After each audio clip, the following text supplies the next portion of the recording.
All right, so we are live.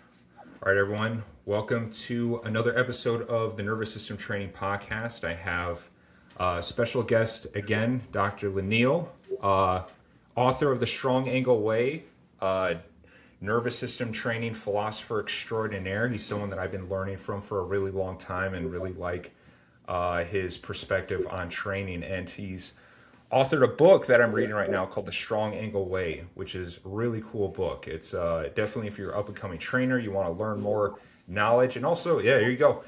And also, I really love how you kind of take influence of like psychology and personal identity and how that attaches to how you approach training or how you approach your own athleticism, which I really appreciate. But today we're going to talk a little bit more about his philosophy of the strong angle, which I'm pretty excited to get into.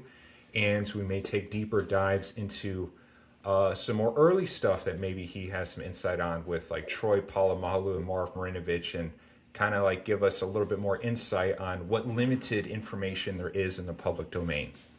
So, Dr. Lyneil, thanks for jumping on. And yeah, so why don't you tell me a little bit more about this philosophy of the strong angle? We tapped into it a lot on our previous episode, so let's kind of make a continuation on this. Let me ask you this.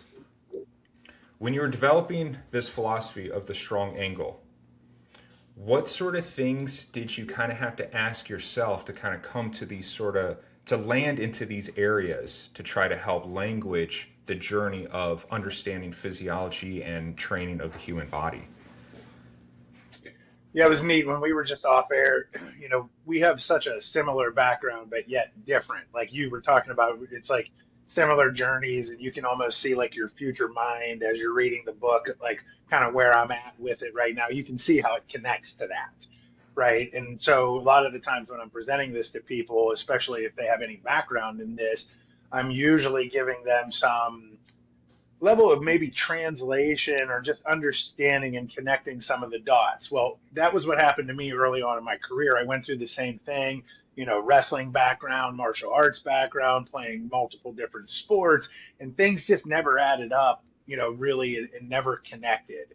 And there was never really a central theme. It was just all these modalities and methodologies that were circling around that you as the practitioner have to become like a black belt ninja to be able to go, okay, well, what do they mean over here? And what do they mean over here? But yet in physical therapy, we always had these centralized themes that kind of held everything together. Like in biomechanics, you always have to have proximal stability before we're going to address distal mobility. It's just like a one of those kind of cliche things that we talk about all the time over and over again, right? And so I had been working with this system, right? We talked about it last time. I was heavy into neuro. I worked in a traumatic brain injury unit. I did EMG and nerve conduction velocity testing, and I was super into the nervous system.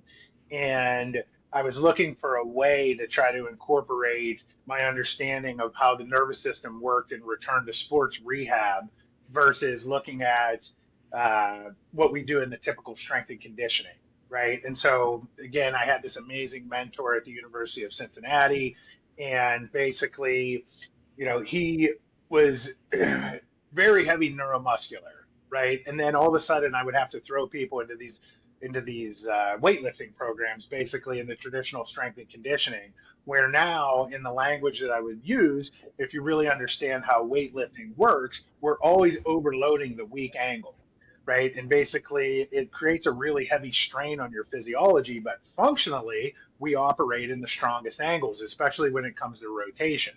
And so basically, there was a huge paradigm difference between what we were doing when it came to how are we going to exercise in kind of what I would call the intervention world versus how the human body expresses, and then trying to bring those things together and go, okay, well, we want to be the most functional we can in the intervention world, right? But we're overloading the weak angle.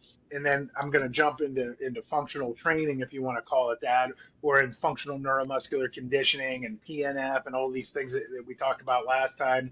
And particularly in physical therapy, we focus more on accommodating resistance, right?